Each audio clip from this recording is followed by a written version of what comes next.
example, wala ka muna sa single siya. Papat mo yan. And program, umilaw lahat yan. No? Tapos, ang segundo niyan, para maging tama yung extract ng coffee, kailangan tama yung pouring niya. Yung pouring niya dapat consistent. Pag consistent, dapat yung, alam niyo yung honey, pag nagbuhos ka ng honey tuloy-tuloy, parang gano'n siya, sticky. Parang sticky, spaghetti noodle type pag pouring. Yun, dapat gano'n. Tapos magbe-base ka rin sa time. Kailangan ng time niya, ikakat mo siya ng 20. Pero ang range dapat ng good siya, 20 to 30. Pero dahil nga ika-calibrate mo, ise-set up mo siya, kailangan pumalo lang siya ng 20 seconds and then i-stop. So, paano po ba siya? Program, iilaw lahat. Pag pinindot mo itong single shot, mamamatay itong tatlo na to. Kasi, na-program na siya. So, once na kailangan din ay balance. Pag sinabing balance, papatayin mo rin siya kapag nag-30 ml na siya. Tapos, babalance ka rin sa time. Kailangan mag-20 seconds. At titignan mo rin yung consistency ng pouring ng espresso. Kailangan maganda yung pouring. Hindi yung sobra lakas, hindi yung patak-patak. Budget po yun. Okay? Pag tama lahat yun, pumalo ng 30 ml, eksaktong 20 seconds, tama yung pouring, pwede nyo po itong pindutin. Stop. Intindihan? So, pag in-stop mo na yan, ibig sabihin, naka-program na siya. Pag double naman, no, double. Ako ng double. Pag double naman, ganun din naman ang process. No? So, pipindutin ko dito, ganun pa rin yung process. O yung time and then yung ml ng espresso o yung sukat. Pati yung consistency. Pag double shot, dapat balance yung pouring. Hindi yung dito mahina, dito sakto, good shot yung consistent yung pagpupuring. Bad shot po yun. Kailangan balance sila. Consistency. Yung consistent yung pagpupuring. Balance na balance. Walang maiiwan sa kanilang dalawa. Bawal malakas. Tao bigla mag-i-stop. May kulang po sa ginawa. O may problema sa ginawa. Okay?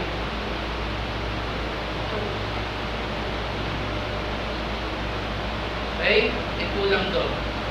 So, ganun po gagawin nyo ay double shot naman. Pero nang pakilagay sila. Tatlo. May pang po yan. So, dito,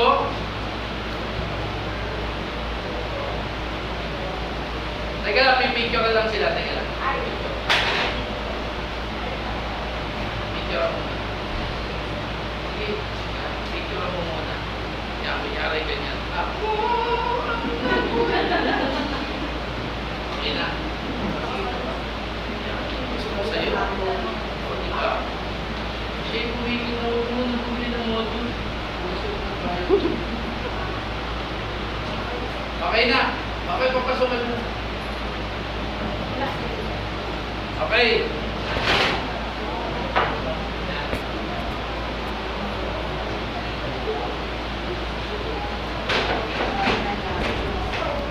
Okay, so double shot.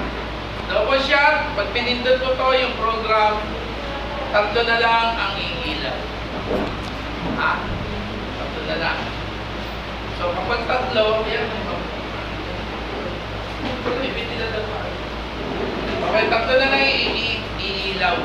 Okay? Pag tatlo na lang iilaw, siyempre, okay na, in-insert mo na yung portafilter, pindutin mo na lang yung double shot. No? Double shot. So, ganun din, yung ml na sukat ng espresso, ang exact na magawa ko. Ganun din yung consistency, balance. Oo, 20 to 30 seconds pa rin. And then yung time. 20 to 30 seconds pouring. And then yung exact amount. Pag okay na, 20 seconds ulit, stop mo ulit. Ibig sabihin, nakaprogram na siya. Naintindihan? Okay ah? Okay. Pag dito naman, kung paano yung ginawa dito, same lang naman dito sa kabilang side. Ngayon, ang mangyayari niyan ay magiging multiply by 2. Magiging 60 ml. Kailangan malaki na yung sukatan nyo. 60 ml. And then yung time din, 40 seconds. Multiply din. Diba na? Okay, ganun lang din siya. Ganun lang din yung process, pero magdadagdag ka ng yung measurement ng espresso and then yung time. Maliwanag? Naintindihan? Yes. Grado? Yes, sir. Okay. Next, ito yung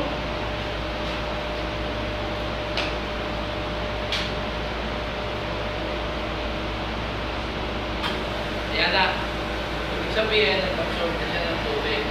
Pag kanyang umingay at umingay, nag-absorb ng tubig. Minto, ibig sabihin, enough na yung water supply papunta kay boy. Intindihan?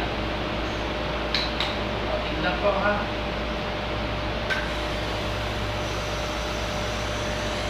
Yun. Kuha? Ibig sabihin, kailangan niyang mag-relax. Parang tayo. Pag napapagod, kailangan natin mag-relax para magkaroon ng condition.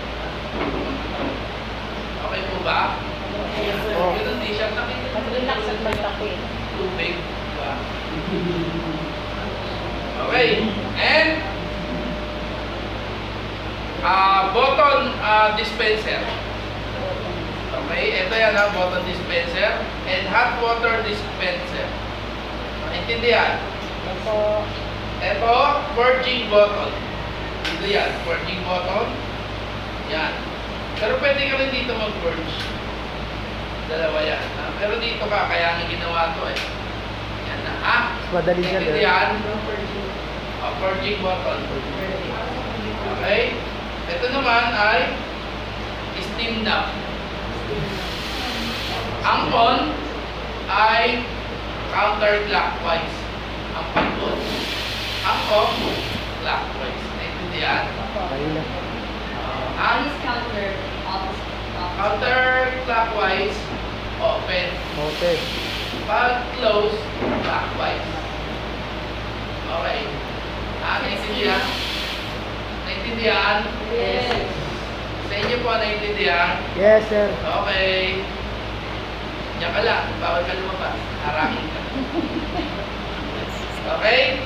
And double brewers o brew group. Kung tawagin sila brew group. Okay? And may dirtiness. Okay. So dito sa brew group o brewing head, meron po siyang sa loob na gasket. So para mag-fix si filter, metal filter. May filter din siya para makapag-extra ka ng coffee. Meron din siyang gasket. Yung gasket, makapahigpit yun. No? Pag walang gasket, hindi mo ito may insert. Okay, yung rubber gasket. At nasisira din yan. Nasisira din sa tagal. Nagkakaroon din siya ng biyak. Pag nagbiyak yan, itong rim ng brewing head ay tumutulo siya sa side. Pero kapag wala, ganyan ang makikita mo. Naintindihan niyo? Pag sira, yan niya, kalat-kalat yung tubig. Naintindihan? Yes.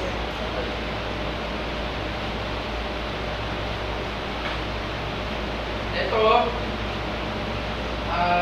water light indicator. Once na, diba kanina, nag-1 tayo, number 1, yung tinurn natin number 1, yung tawag dito, selector switch. Selector switch to diba nasa 0. Pag tinurn on nyo ng number 1, yun nga, mag-absorb yung tubig, papunta kay boiler, mag-blink-blink siya. Pag enough na yung tubig, ibig sabihin, naka-steady na siya. Sabihin water supply na siya kay boiler. Intindihan? Opo. Sigurado asawa ni Mama. Okay, ito po si Gage. Si Gage, unang-una kapag napahinga siya, yung dalawang kamay niya nakaganon. Nakaganon Nakaganon. So, nakaganyan. So, kapag after 20 minutes, magka-calibrate siya, syempre, i-condition mo muna si machine. Habang tumatagal, nagka-calibrate siya, para pinokondisyon, para tayo pinokondisyon natin yung katawan natin, umaangat yung upper part. Temperature, kapag yung upper part, temperature yan umaangat.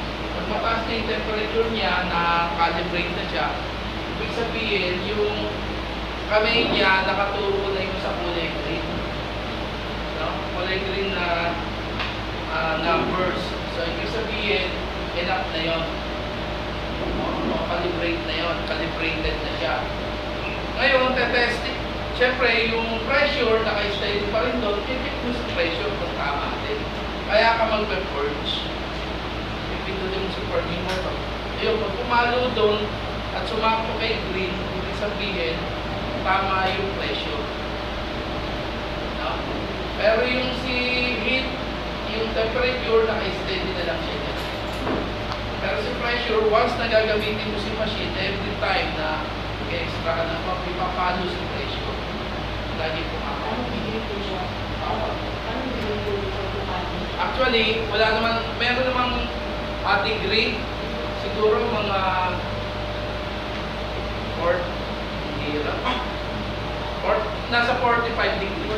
Parang ganun, 45 degrees. Kaya mo siya, suitable na po sa Yeah. function. Yun. So, dapat talaga po yung mo siya, tapos naka-green yung light. Pero dapat talaga... Hindi, nakatapat siya sa green. Green na nakatapat line. siya sa green. Tapos, ano ba yung just in case para i-purge namin siya. So, Para ma-check mo kung tama yung but pressure. we do it every time na mag-aano ko nila. Dapat. So, yun talaga yung parang... Once na hindi magiging good yung extract ng coffee mo, hindi good yung pag-i-steam mo ng milk, kailangan mo na siyang ipaayos. May adjustment. What is it? Gauge. So, the gauge has to be 45, light has to be green, and also purge. Daw ba? Malyari. Lipata. Nasaan yan? Ang ikot-ikot ng batang yan. Wala. Lumabas din ang paalam. So, ikutin ko yan. Gonzales. Maria. De Guzman. Moreno Esmeralda. Garcia. Lipata.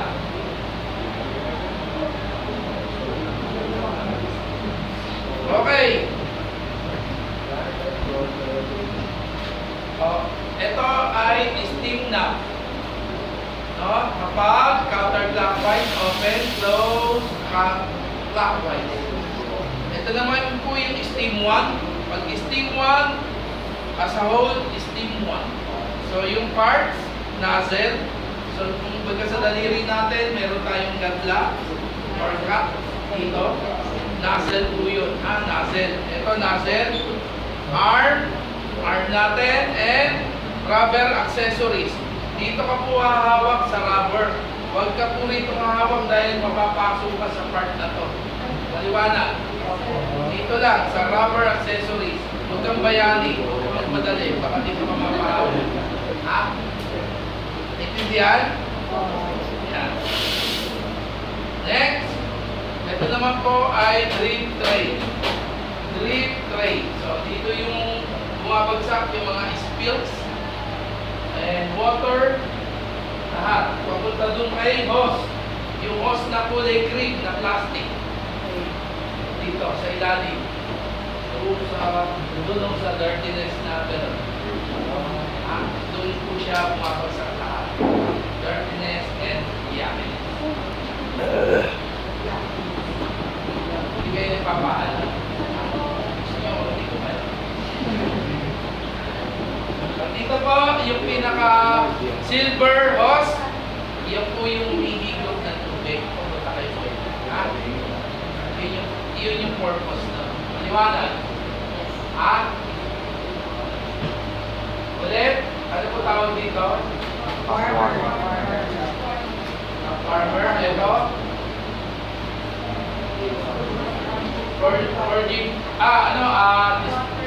Bottle dispenser. Hot water dispenser. Ito. Control panel. Ayan. Ito single and double shot. Ito. Steam knob. Ito. Steve. Steam 1. Ito. Ano to? Ito. Arv. Ito. Galing ha. May ganyan talent. Ito. Water indicator. Ito. Hindi, ito. Yung switch na to, ano tawag dito? Selector. Switch. Ito. Gauge. Gauge. Ito. Ray. Ray. Next.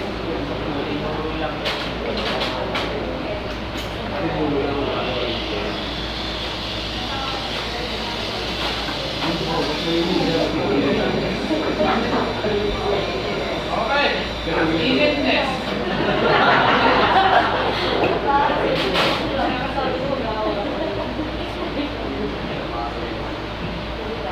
Okay. So, ito po yung tinatawag na porta filter. Porta filter. Ito po yung porta filter handle. Head. Nandiyan sa ano niya. Head and spout. Single spout. Or spigo. Silent tick. Spigo. Or spout. Ito po ay basket. Porta filter. Basket. Good for single shot. No, single shot good for 7 to 9 grams of grindstone. No? Nakikita nyo ha, konti lang yung laman. No, medyo maliit lang yung ano niya. Pwede Kaya yung niya. repeat po. Can you repeat it? Okay, porta filter. Asahon, porta filter. And then porta filter handle. Porta filter head. Single spout. Or spigo, silent tick. And spigo, silent tick. And Basket. basket. Porta filter basket. Intindihan? Ganun din naman si double. Double spout. Pero yung basket niya, mas malaki yung area. Mas malalim. Sabi ni Juan, Double 7 to shot. 9. It's good for 7 to 9. 7 to 9 grams, ito equivalent by 2. 14 to 18 grams. Okay? Intindihan? Ha? Kumbaga, ang ratio niya, 1:2. Parang ganun. So, yan po yung nag-amis. Like, that's the one next to us. Okay, single shot. Yan po yung same. Ito, double shot. Okay?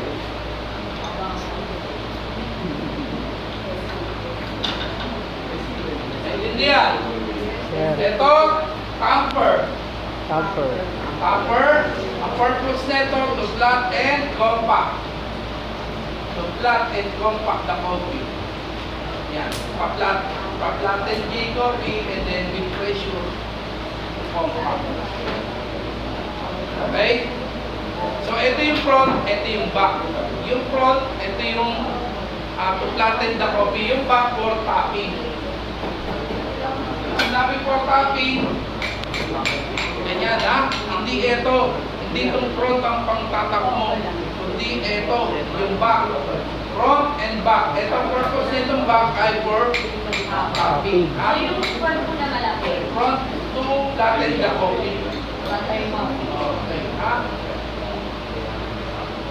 Maliwanag. maliwanag. Yan. Press mo lang siya. Compact na copy. Tapos copy yung small. Naintindihan? Aba, naiintindihan ko sa estudyante. Pagka mahal-mahal na ito, kasi once na magka-problema to, kumbaga may pag-deform, ay maapektuhan niya yung pag-extract ng to. Hindi na siya mag-iikot. Good siya.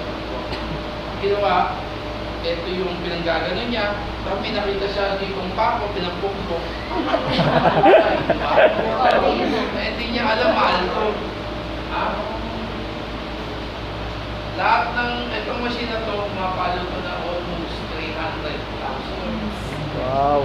Kaya kung niya po gawin Grabe. biro, yung mga gamit natin, ay sinupin natin yung EK o halaga. Ha? Alam niyo po ba yung nasa likod niya na yan? Panahon pa ni Mayor Lee, nung nag-cut the ribbon dito, ako yung nagtayo ng barista rin. Diyan ko pinainit si Mayor Lee. Dito pa yung area nun dito. Espresso, pinatigil ko sa kanya. Napa-asim pilig siya. Yan po yung hindi naka-pure espresso na coffee. Kaya pala. Palagay siya na ano, na sugar. Sarap na sugar. Ewan ko lang, hindi ko lang makita yung souvenir ko na Functional pa po. wala na kasi nung nawala ako rito, napariwara na lahat yung lahat yung iba. Hindi, yun nga, nag-request ako ulit. Ang tatak na, eto, Wega, di ba?